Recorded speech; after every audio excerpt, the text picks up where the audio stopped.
ಪ್ರಿಯ ಸಹೋದರ ಸಹೋದರಿಯರೇ, ಒಂದು ವಿಶೇಷವಾದ ವಾಕ್ಯವನ್ನು ನಾವು ಧ್ಯಾನ ಮಾಡ್ತಾ ಇದ್ದೇವೆ. ಏನೆಂದರೆ, ದೇವರು ನಿಮಗೋಸ್ಕರ ನನಗೋಸ್ಕರ ಏನನ್ನು ಆಲೋಚನೆ ಮಾಡಿದರೋ, ಏನೇನೋ ನಮ್ಮ ಭವಿಷ್ಯ ಬಗ್ಗೆ ಯೋಚಿಸಿದರೋ ಅದು ನೆರವೇರ್ತದೆ.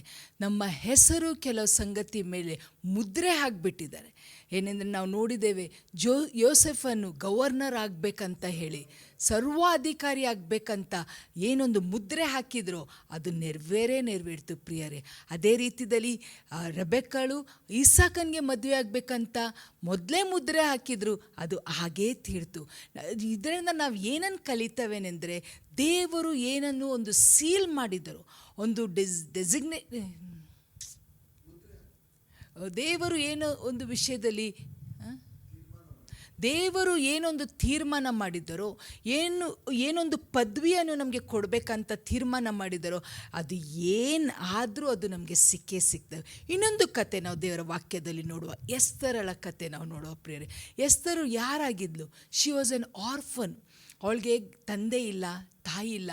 ಮೊರ್ದೆಕೈ ಅವಳನ್ನು ಬೆಳೆಸ್ತಾ ಇದ್ರು. ಪ್ರಿಯರೇ, ದೇವರು ಮಾಡುವ ಕಾರ್ಯ ನಾವು ನೋಡ್ತವೇನೆಂದರೆ, ಎಸ್ತರು ಇರುವ ಒಂದು ಊರಿನಲ್ಲಿ, ಒಂದು ರಾಜ್ಯದಲ್ಲಿ ಆ ಅರಸನಾದ ಅಹಷ್ವೇರೋಷ್ ಅವನ ಹೆಂಡತಿ ವಷ್ಟಿ, ಅವನ ಕೆಲವು ಸಂಗತಿಗೆ ಅವಳು ಒಪ್ಕೊಳ್ಳೋದಿಲ್ಲದಕ್ಕೆ ಅವರ ಮಧ್ಯದಲ್ಲಿ ಒಂದು ಮನಸ್ತಾಪ ಆದ ಕಾರಣ, ಆ ಅರಸನು ಆ ರಾಣಿ ಮೇಲೆ ಬೇಸರ ಪಟ್ಟ ಕಾರಣ ಒಂದು ತೀರ್ಮಾನಕ್ಕೆ ಬರ್ತಾನೆ. ಏನೆಂದರೆ, ನನಗೆ ಈ ರಾಣಿ ಬೇಡ.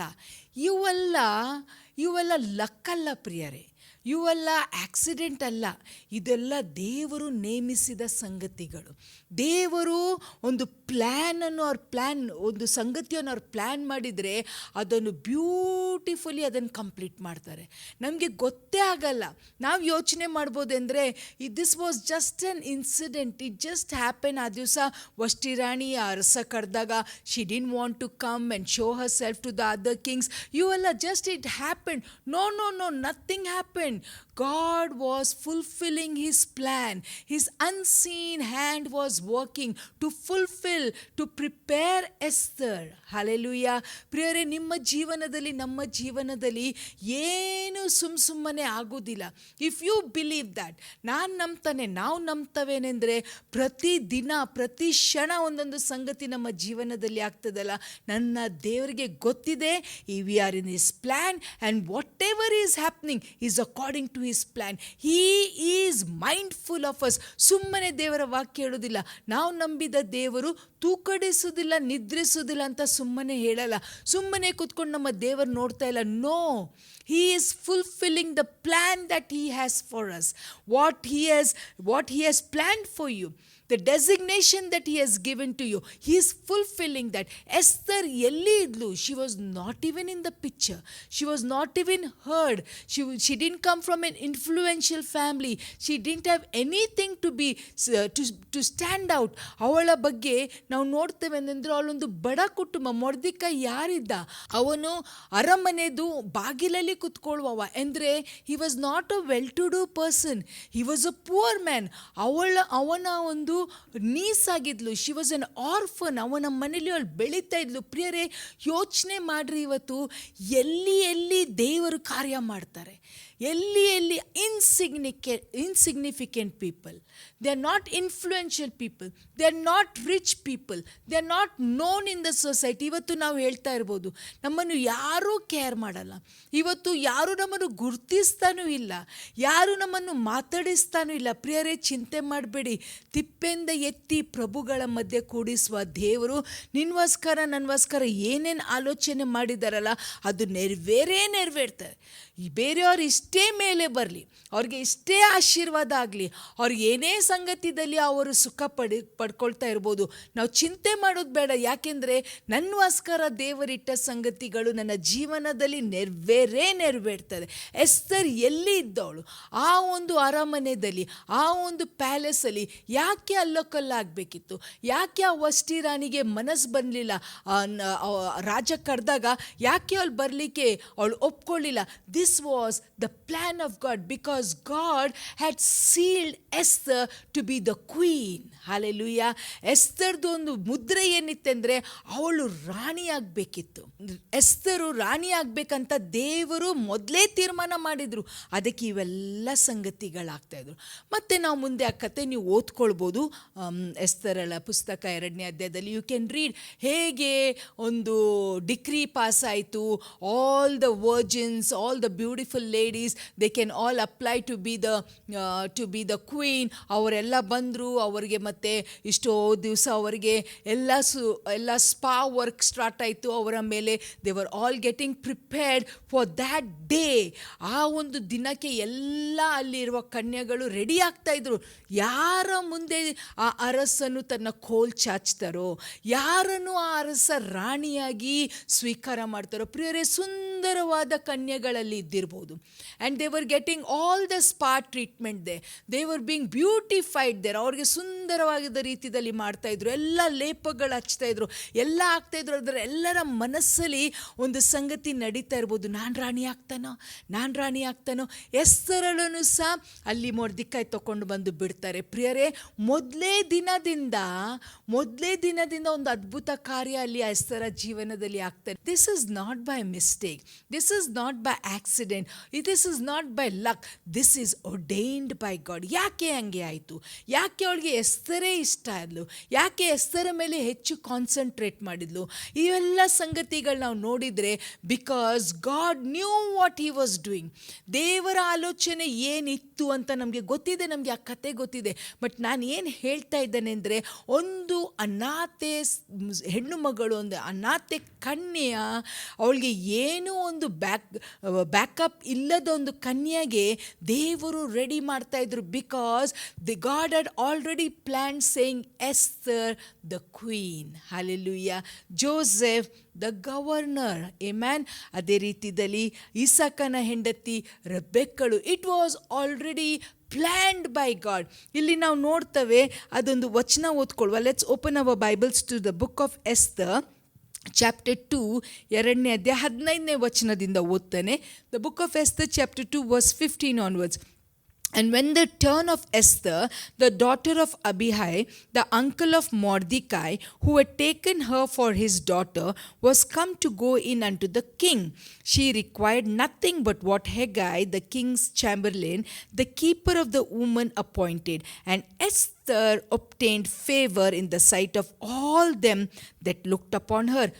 This is a real miracle. ಅಲ್ಲಿ ಇದ್ದವ್ರಿಗೆ ಎಲ್ಲರಿಗೆ ಎಸ್ತರನ ಮೇಲೆ ತುಂಬ ಪ್ರೀತಿ. 16ನೇ ವಚನ. So Esther was taken unto King Ahasuerus into his house royal in the 10th month, which is the month of Tebeth, in the 7th year of his reign. And the king loved Esther above all the women, and she obtained grace and favor in his sight more than all the virgins, so that he set the royal crown upon her head and made her queen instead of Vashti. Hallelujah. Hallelujah. What an awesome God we have.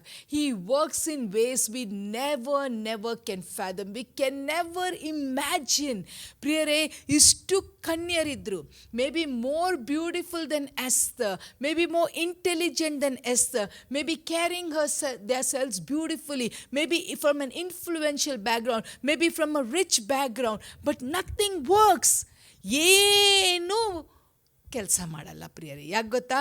God has already ordained it. God knew, God had ordained, God had planned, God had sealed. Esther will be the queen.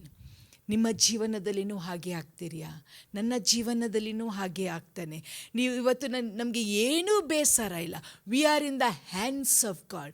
The Lord is shaping us. Why Lord, ಯಾಕೆ ನನ್ನ ಅನಾಥ ಅದೇ ಅಂತ Esther ಕೇಳ್ತಾ ಇರ್ಬೋದು. ನಾನು ಏನು ತಪ್ಪು ಮಾಡಿದ್ದಾನೆ? ಇವತ್ತು ನನ್ನ ಗತಿ ಏನಿದೆ? ಇವತ್ತು ನನ್ನನ್ನು ಯಾರೂ ಕೇರ್ ಮಾಡಲ್ಲ. ನನ್ನ ಚಿಕ್ಕಪ್ಪ ಇರ್ತಿದ್ದಿಲ್ಲರೆ ನಾನು ಇವತ್ತು ಬೀದಿ ಪಾಲಾಗ್ತಿದ್ದೆ. I had nobody. No, don't say that.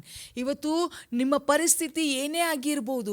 Remember one thing, ಯಾವಾಗ ನಾವು ಯೇಸು ಸ್ವಾಮಿಯನ್ನು ಸ್ವೀಕಾರ ಮಾಡ್ತಾವೋ, when we accept the Lord Jesus, we become his sons and daughters.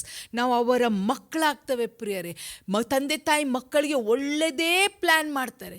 ಆ ಮಕ್ಕಳು ಇಷ್ಟೇ ದಾರಿ ತಪ್ಪಿದ್ರೂ ಸಹ ತಂದೆ ತಾಯಿ ಮಕ್ಕಳಿಗೋಸ್ಕರ ಒಳ್ಳೆಯ ಆಲೋಚನೆ ಮಾಡ್ತಾರೆ, ಉನ್ನತವಾದ ಆಲೋಚನೆ ಮಾಡ್ತಾರೆ, ಸಮೃದ್ಧಿಯ ಆಲೋಚನೆ ಮಾಡ್ತಾರೆ, ಒಳ್ಳೆ ಆರೋಗ್ಯದ ಆಲೋಚನೆ ಮಾಡ್ತಾರೆ. ಇವರು ಉನ್ನತ ಸ್ಥಾನದಲ್ಲಿ ಇರಬೇಕಂತ ಆಲೋಚನೆ ನಾವು ಮಾಡಬೇಕಾದ್ರೆ, ನೀವು ನಾನು ನಂಬಿದ ದೇವರು ನಮ್ಮ ಬಗ್ಗೆ ಏನು ಆಲೋಚನೆ ಮಾಡ್ತಾರೆ?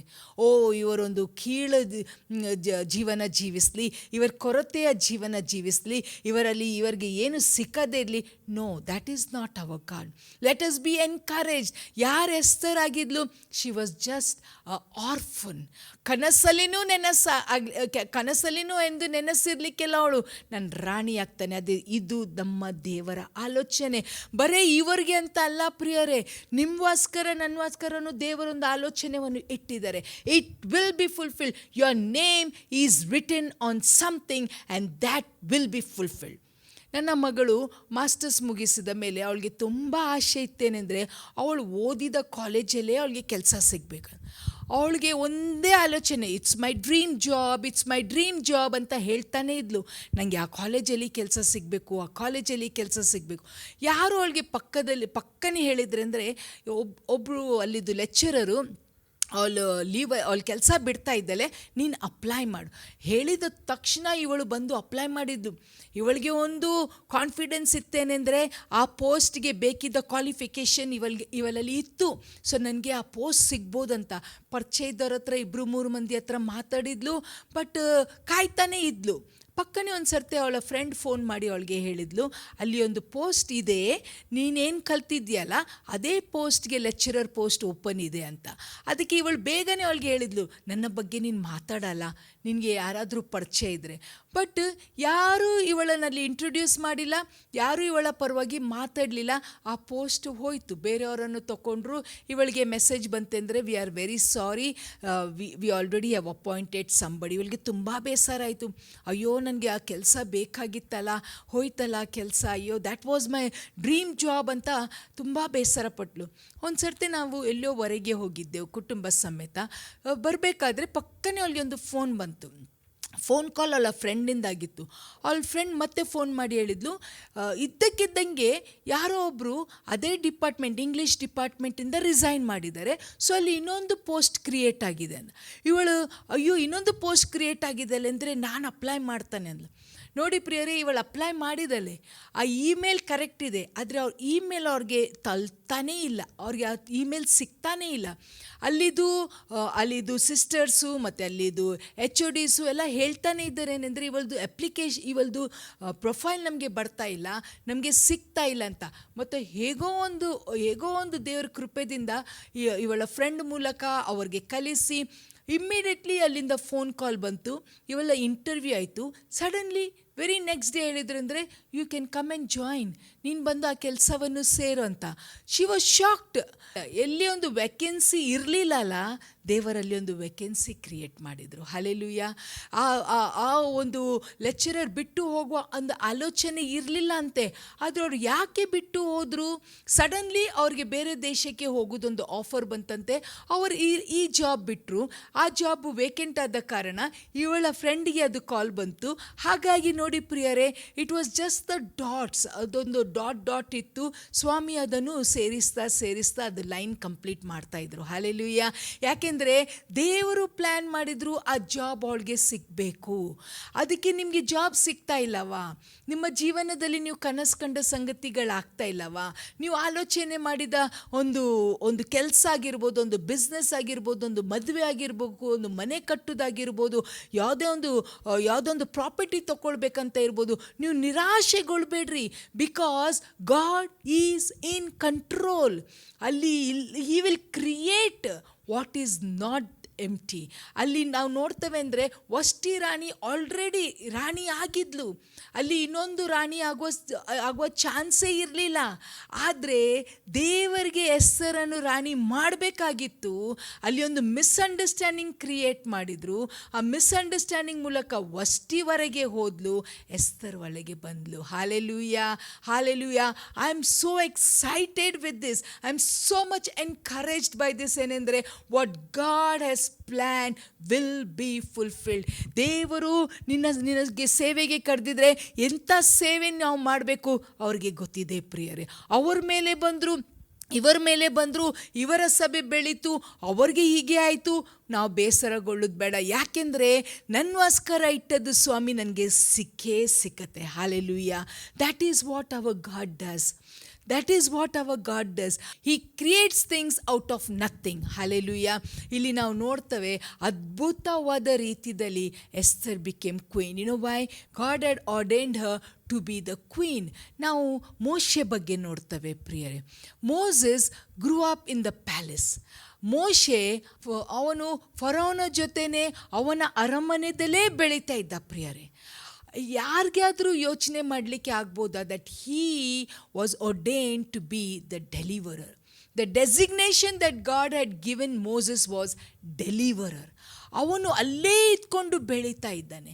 ಎಲ್ಲ ರೀತಿಯಲ್ಲಿ ಎಲ್ಲ ವಿಷಯದಲ್ಲಿ ಅವನಿಗೆ ಒಳ್ಳೆ ಟ್ರೈನಿಂಗ್ ಆಗ್ತಾ ಇದ್ದಾನೆ. He is perfect in speech, is perfect in word, is perfect in communication, is perfect in administration. He is growing in all that. God is preparing him for all that. For what? ಫರೋನ್ಗೂ ಗೊತ್ತಿಲ್ಲ, ಮೋಶೆದು ತಂದೆ ತಾಯಿಗೂ ಗೊತ್ತಿಲ್ಲ, ಮೋಶೆನ್ಗೂ ಗೊತ್ತಿಲ್ಲ, ಆದರೆ ಅವ್ರಿಗೆ ಗೊತ್ತಿದೆ. ಹಾಲೆಲೂಯಾ. ಒಂದು ವಚನ ಓದ್ಕೊಳ್ಳೋ. It's a beautiful verse. Let's open our Bibles to the book of Acts. ಅಪೊಸ್ತಲ ಕೃತ್ಯ 7ನೇ ಅಧ್ಯಾಯ 35ನೇ ವಚನ. The book of Acts chapter 7 verse 35 ಹೇಳ್ತದೆ ಅಂದರೆ, this Moses whom they refused, saying, who made thee a ruler and a judge? That same did God send to be a ruler. Hallelujah. Such a beautiful verse that is. ನಾನು ಅತ್ತೆ ಬಿಟ್ಟೆ ಈ ವಚನ ಓದಬೇಕಾದ್ರೆ he says that, the verse says that this Moses whom they refused, saying, who made thee a ruler and a judge? The same did God send to be a ruler and a deliverer by the hand of the angel which appeared to him in the bush. He brought them out after that he had showed wonders and signs in the land and in the Red Sea and in the wilderness for 40 years. This is that Moses which said unto the children of Israel, a prophet shall the Lord your God raise up unto you of your brethren like unto me, him shall ye hear. Hallelujah. Hallelujah. ನಿರಾಕರಿಸಿದವನು. ಅವನಿಗೆ ಕೇಳ್ತಾರೆ, ನಿನ್ನನ್ನು ಅಧಿಕಾರಿಯಾಗಿ ಯಾರು ಮಾಡಿದ್ರು? They didn't accept him. They didn't want him to be the deliverer. They wanted him to lead them and go. ಪ್ರಿಯರೇ, ಬೇಡವಿದ್ದ ಕಲ್ಲೇ ಮೂಲವಾದ ಕಲ್ಲಾಯಿತು. They rejected him. They mocked at him. They wanted to kill him. They wanted to stone him. ಎಲ್ಲ ಮಾಡಬೇಕಂತ ಯೋಚನೆ ಮಾಡಿದ್ರು. ಆದರೆ ದೇವರು ಏನು ಯೋಚಿಸಿದ್ರು ಗೊತ್ತಾ? He is the one. ಅವನೇ ಇವೆಲ್ಲ ಜನರನ್ನು, ಐಗುಪ್ತ ದೇಶದಿಂದ ಎಲ್ಲ ಜನರನ್ನು ಹೊರಗೆ ತಗೊಂಡು ಬರುವ ಲೀಡರು, ಡೆಲಿವರರು, ರಕ್ಷಕನು ಯಾರೆಂದರೆ ಮೋಶೆ. ಮೋಶೆಗೂ ಫರೋನ ಮನೆಯಲ್ಲಿ ಬೆಳೀತಾ ಇರಬೇಕಾದ್ರೆ ಈ ಒಂದು ಆಲೋಚನೆ ಇದ್ದಿರಲಿಕ್ಕಿಲ್ಲ. ಒಂದು ದಿವಸ ನಾನು ಫರೋನನ ವಿರುದ್ಧ ನಿಲ್ತಾನೆ, ಇಷ್ಟು ಜನರನ್ನು ನಾನು ಇಲ್ಲಿಂದ ಹೊರಗೆ ತಗೊಂಡು ಹೋಗ್ತಾನೆ ಅಂತ ಎಂದೂ ಯೋಚನೆ ಮಾಡಿರಲಿಕ್ಕಿಲ್ಲ ಪ್ರಿಯರೇ. ಆದರೆ ದೇವರು ನೇಮಿಸಿದ ಸಂಗತಿಗಳು ನೆರವೇರ್ತದೆ. ಹೇಗೆ ಆಯಿತು? How did it happen? Things just changed. All of a sudden Moses came to know that he is an Hebrew. ಮೋಶೆಗೆ ಗೊತ್ತಾಯಿತು ಅವನೊಬ್ಬ ಹಿಬ್ರಿಯ, ಅವನು ಐಗುಪ್ತದವನು ಅಲ್ಲ. ಆ ಜನಾಂಗ, ಬಿಟ್ಟಿ ಕೆಲಸ ಮಾಡುವ ಜನಾಂಗ, ತುಳಿತಕ್ಕೆ ಒಳಗೆ ಆದ ಜನಾಂಗ, ಬಾಂಡೇಜಲ್ಲಿರುವ ಜನಾಂಗ ನನ್ನ ಜನರು. ಪ್ರಿಯರೇ, ಅದು ಗೊತ್ತಾದರೂ ಸಹ ಅವನು ಈ ಒಂದು ಸ್ಟೇಟಸನ್ನು, ಈ ಒಂದು ಸ್ಟ್ಯಾಂಡರ್ಡನ್ನು ಬಿಟ್ಟು ಅವರ ಮಧ್ಯದಲ್ಲಿ ಹೋಗ್ತವೆ ಅಂತ ಏನು ಗ್ಯಾರಂಟಿ? ಯಾಕೆಂದರೆ people love luxury, we love comfort, we love name, we love fame, we want prosperity. ನಮಗೆ ಎಲ್ಲ ಬೇಕು. ಅದನ್ನು ಬಿಟ್ಟು ಆ ಬಿಟ್ಟಿ ಕೆಲಸ ಜನರ ಮಧ್ಯದಲ್ಲಿ ನಾವು ಹೋಗ್ತವಾ? Isn't it the work of God that changed Moses completely? ಅದನ್ನು ನಾನು ಯೋಚನೆ ಮಾಡ್ತಾ ಇದ್ದೇನೆಂದರೆ, he didn't care for who he was. ಅವನು ಹೇಗೆ ದೊಡ್ಡವನಾದ, ಎಂಥ ಒಂದು ಆರಾಮಲ್ಲಿ ದೊಡ್ಡವನಾದ, ಎಂಥ ಒಂದು ಸಮೃದ್ಧಿಯಲ್ಲಿ, ಎಂಥ ಒಂದು ಲಕ್ಸುರಿಯಸ್ ಲೈಫಲ್ಲಿ ಆ ಪ್ಯಾಲೇಸಲ್ಲಿ ದೊಡ್ಡವನಾದ. ಅವನ ಸ್ಟೇಟಸ್ ಏನಾಗಿತ್ತು, ಅವನ ಫ್ಯೂಚರ್ ಆ ಪ್ಯಾಲೇಸಲ್ಲಿ ಏನಾಗಿತ್ತು, ಅದರ ಬಗ್ಗೆ ಅವನು ಯೋಚನೆನೇ ಮಾಡಲಿಲ್ಲ. Suddenly Moses change. You know why? Because God had ordained him to be the deliverer. ದೇವರ ವಾಕ್ಯ ಹೇಳುತ್ತೆ ಅಂದರೆ, ಅರಸನ ಹೃದಯ ದೇವರ ಕೈಯಲ್ಲಿದೆ, ಅದು ಹೇಗೆ ಬೇಕಾದರೂ ಬದಲಾವಣೆ ಆಗ್ಬೋದು. ಮೋಶೆ changed. It was not Moses, it was the hand of God. It was the hand of God that changed Moses completely and said, ಹೌದಲ್ಲ, I don't belong to this people, I belong to that people. I belong to that people. ಅವಾಗಲೂ ಅವನಿಗೆ ಈ ಆಲೋಚನೆ ಇಲ್ಲ, ಏನೆಂದರೆ ದೇವರನ್ನು ನಾನು ಆರಿಸ್ಕೊಳ್ತಾರೆ, ನಾನು ಇವರ ಡೆಲಿವರರ್ ಆಗ್ತಾನೆ ಅಂತ ಅವಾಗಲೂ ಅವನಿಗೆ ಆಲೋಚನೆ ಇಲ್ಲ. ಅಲ್ಲಿ ಅವನು ಒಬ್ಬ ಇಬ್ರಿಯನು ಸಾಯಿಸಿ ಮಿದ್ಯನ್ಗೆ ಓಡಿ ಹೋಗ್ತಾನೆ. ಮಿದ್ಯನಲ್ಲಿ 40 ವರ್ಷ ಕುರಿ ಕಾಯ್ತಾನೆ. ಪ್ರಿಯರೇ, what was happening? God was working in Moses. God was preparing Moses for the designation that God had for him. That is, Moses the deliverer. Hallelujah. Hallelujah. ಇವತ್ತು ನಿಮಗೊಂದು ಡೆಸಿಗ್ನೇಷನ್ ಇರ್ಬೋದು. So and so, the CEO of a company. So and so, the prophet of God. So and so, scientist. So and so, something else. ದೇವರು ಏನೋ ಒಂದು ಇಟ್ಟಿದ್ದಾರೆ ಪ್ರಿಯರೇ, that you will never miss. ಇಲ್ಲಿ ನೋಡ್ತವೆ, ಅದೇ ಒಂದು ಕುಟುಂಬದಲ್ಲಿ ಬೆಳೆದವ, ಅದೇ ಐಶ್ವರ್ಯಮಲ್ಲಿ ಬೆಳೆದವ, ಅವನು ಒಂದನ್ನು ಆಲೋಚನೆ ಮಾಡ್ತಾನೇನೆಂದರೆ, I don't belong to this place, I belong to that place. He didn't care for all that he had. ಬಿಟ್ಟ. ಯಾಕೆ ಬಿಟ್ಟ ಅಂದರೆ, ಮಿದ್ಯನಲ್ಲಿ ಯೋಚನೆ ಮಾಡ್ತಾ ಇದ್ದಾನೆ. Day and night is looking on to the God of Abraham, Isaac and Jacob. Where is this God? ಯಾಕೆ ಅದು ಒಳಗೆ ಅಷ್ಟು ಅವನಿಗೆ ಬರ್ನ್ ಆಗ್ತಾ ಇತ್ತು? Why day and night he was looking on to God, saying, where are you God? You know why? Because that was the call of a deliverer. ಪ್ರಿಯರೇ, ನಾವು ಸಾಧಾರಣ ಜನರಲ್ಲ. We have a designation. We may be Joseph the governor. ಒಂದು ಇಸಾಕನ್ಗೆ ರೆಬೆಕ್ಕ ಇರ್ಬೋದು ಪ್ರಿಯರೇ, ಎಸ್ತರ್ಗೆ ರಾಣಿ ಇರ್ಬೋದು, ಮೋಶೆಗೆ ಡೆಲಿವರರ್ ಆಗಿರ್ಬೋದು. ನಮಗೂ ದೇವರೊಂದು ಉದ್ದೇಶ ಇಟ್ಟಿದ್ದಾರೆ. He has a future for us. He has a designation for us. He has ordained us to do something. Let's not miss it. ಏನೇನೋ ಆಗ್ತದೆ ಇವತ್ತು. ಯಾವುದೇ ಜನರ ಜೀವನ ನೋಡಿ, ದಾವಿದನ ವಿಷಯದಲ್ಲಿ ನಾವು ನೋಡ್ತೇವೆ. David was ordained by God. He was a shepherd boy. ಅವನಿಗೆ ರಾಜ್ಯ ಆಳೋದು ವಿಷಯ ಏನೂ ಗೊತ್ತಿರಲಿಲ್ಲ. ಆದರೆ ಸಹ God had ordained him to be the king. Saul ಪೂರ್ತಿ ಪ್ರಯತ್ನ ಮಾಡಿದ ಅವನನ್ನು ಸಾಯಿಸ್ಬೇಕಂತ. Didn't work. ಇವತ್ತು ನಾವು ಮುಳುಗಿ ಹೋಗ್ಬೇಕಂತ ಜನರು ಪ್ರಯತ್ನ ಮಾಡಿದ್ರು. Nothing can stop. Let's be encouraged in the Lord. What God has for you will be accomplished. He who started a good work in you will complete it and lift you up. ಪ್ರಾರ್ಥನೆ ಮಾಡುವ. ತಂದೆಯಾದ ದೇವರೇ, we are so much encouraged by your word. All that you have planned for us will be fulfilled. ನೀವು ನಮ್ಮ ಬಗ್ಗೆ ಯೋಚಿಸಿದ ಆಲೋಚನೆಗಳು ಎಲ್ಲವೂ ನೆರವೇರ್ತದೆ. ಅದಕ್ಕೆ ಸ್ತೋತ್ರ ಕರ್ತನೆ. ನಾವು ಯಾರೂ ನಿರಾಶರಾಗದೆ, ನಾವು ಹೊಸ ಬಲ ತಗೊಂಡು, yes, my God has great plans for me. I may be a governor, or I may be a queen, or I may be a king. Lord, you have called us, Father. ಒಂದು ಆದಾಮನಿಗೆ ಒಂದು ಹವ್ವಳು ಇದ್ದೇ ಇದ್ದರೆ, ಆ ಪ್ರಾಯ ಇಷ್ಟೇ ಆಗಿರ್ಬೋದು, circumstances situation ಏನೇ ಆಗಿರ್ಬೋದು, you have planned a God and that will be fulfilled. ಸ್ವಾಮಿ, ಇದಕ್ಕೋಸ್ಕರ ನಾವು ಕಾಯ್ಕೊಂಡಿರುವಂಗೆ, ನಾವು ಪೇಷಂಟಾಗಿ continuously looking unto you that you will fulfill what you have called us for. ಹಾಗೆ ಆಗ್ತದೆ ನಮ್ಮ ಜೀವನದಲ್ಲಿ. we will accomplish all that you have for us. ನಿಮ್ಮ ಆಲೋಚನೆಗಳು ನಮ್ಮ ಜೀವನದಲ್ಲಿ ನೆರವೇರ್ತದೆ ಅಂತ ಸ್ತೋತ್ರ ಸಲ್ಲಿಸಿ ಪ್ರಾರ್ಥನೆ ಯೇಸು ನಾಮದಲ್ಲಿ ಪ್ರಾರ್ಥಿಸುತ್ತೆ ತಂದೆ.